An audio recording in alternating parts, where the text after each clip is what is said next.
Bonjour à tous, bienvenue chez LTPS pour ce nouveau tutoriel vidéo sur l'application Surpad. Aujourd'hui, on va voir comment démarrer un GNSS en mode base via la radio et sur un point connu. Pour rappel, avec les GNSS sur V, on peut démarrer une base soit en radio, soit par Internet en IP, soit sur un point connu, soit sur un point inconnu. Donc tout d'abord, je vais m'assurer que je suis bien dans mon projet. Là, je suis dans mon projet LTPS YouTube, on le voit en haut à gauche. Je vais vérifier mon système de coordonnées. Je suis bien en CC47 géoïde RAV20. Dans mon carnet de terrain, j'ai bien mon point avec les coordonnées X, donc l'Est, les coordonnées Y, le Nord et l'altitude, ici. Je vois que je suis connecté à aucun appareil. Pour rappel, il y a une vidéo qui existe sur la chaîne sur comment se connecter, je vous invite à aller la voir. Je vais me connecter rapidement à mon IBAS 20 en Bluetooth. Donc là, je fais la connexion Bluetooth avec l'appareil. Comme je veux démarrer mon IBAS 20 en mode radio, bien penser à lui mettre l'antenne radio dessus, ne pas démarrer la base en mode radio sans l'antenne, vous pouvez endommager la carte radio. Là, je vais aller vérifier quelles sont mes fréquences par défaut, je vais dans paramètres radio par défaut. Alors, je suis pas obligé de le faire à chaque fois, une fois que je l'ai configuré, je suis pas obligé de retourner dedans, je sais que mon canal 1 correspond à la fréquence 444 83 75, mon canal 2 correspond à la fréquence 444 98 75. Alors là, il fait les approximations. Mais c'est bien 444, 83, 75. Là, je fais OK. Maintenant, je veux démarrer ma base, je vais en mode base. Soit je recrée ma configuration, soit je prends une configuration préétablie. Donc là, je suis en base radio, point connu. Je vais faire éditer pour pouvoir choisir mon point. Donc ensuite, on va choisir le mode de démarrage. Donc dans le mode de démarrage, j'ai trois options.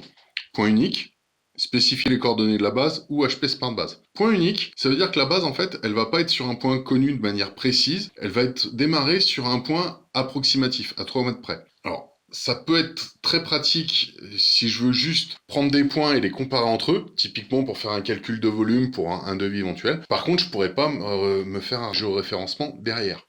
Donc, dans ce genre de cas, c'est à garder uniquement pour faire un calcul de volume. Ensuite, spécifier les coordonnées de la base. Bah là, c'est le cas qui nous intéresse aujourd'hui. Spécifier les coordonnées de ma base. Je vais dans la bruit pour sélectionner mon point. J'ai bien sélectionné mon point. Il faut bien renseigner les paramètres d'antenne. Donc là, mon antenne, 1,50 m si je suis sur un trépied à hauteur fixe. Là, en l'occurrence, j'ai déterminé mon point avec mon mobile en le mettant sur mon trépied, donc je me mets à une hauteur de 0. Et pour savoir où se mesure l'antenne, je clique sur le petit icône. La hauteur d'antenne se mesure entre le trait vert et mon point. La partie du haut est gérée par le logiciel. Il connaît l'IBAS 20. Il nous remet les dimensions ici. Mais là, je suis bien hauteur d'antenne 0 et au centre de phase. Tous mes paramètres sont bons, je fais OK. Maintenant, quel format RTK je vais utiliser en mode base, donc le mode différentiel. Je peux choisir entre différents modes. Je vous recommande vivement d'utiliser le RTCM3 MSM, qui est le format RTK le plus récent, qui a l'avantage d'être full constellation, qui est utilisé par beaucoup d'appareils et d'engins de topographie, contrairement aux CMR ou CMR+, qui sont plus anciens et qui, eux, ne sont pas full constellation. CMR+, vous avez que GPS et GLONASS, donc vous avez moins de satellites. Donc utilisez le RTCM3 MSM, ça marche très très bien. Liaison de données, je suis en radio interne. Le canal, bah là j'ai choisi de me mettre sur le canal 1, donc le 444 83 75. Le protocole, pareil, il existe plusieurs protocoles possibles. Le plus courant, celui qu'on rencontre dans la plupart des cas, c'est le Trimtalk 4800. Je vous invite à l'utiliser. Je sais qu'il y a des instruments qui sont parfois en Satel 16FSK ou en Pacific Rest. Là, le Trimtalk 4800, ça vient très bien. La puissance, l'IBAS 20 peut être réglée soit sur une puissance de 1 watt, soit sur une puissance de 2 watts. Je vous invite à utiliser la puissance de 1 watt. Ça fait déjà une portée de 2 km, ce qui a l'avantage de faire durer la batterie un peu plus longtemps. La puissance haute va utiliser plus de batterie, mais va avoir forcément une plus grande portée. Ça, c'est après à voir. Ne pas appuyer sur OK, bien appuyer sur enregistrer et cliquer.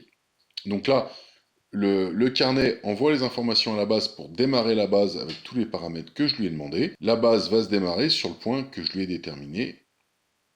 Une fois que ça sera fait, voilà, c'est assez rapide, je fais retour, je vois que ma base est bien démarrée, elle est bien en mode base, elle utilise 26 satellites sur 29. Pour rappel, si je clique ici, je vois les coordonnées de mon point, nord-est. Et si je veux m'assurer que la base est bien démarrée, je peux aller dans statut de travail, radio OK, le réseau est bien prêt, radio OK. Ma base est bien démarrée. Je vous remercie à tous pour votre attention. N'hésitez pas à vous abonner. Je vous souhaite une bonne fin de journée. Au plaisir.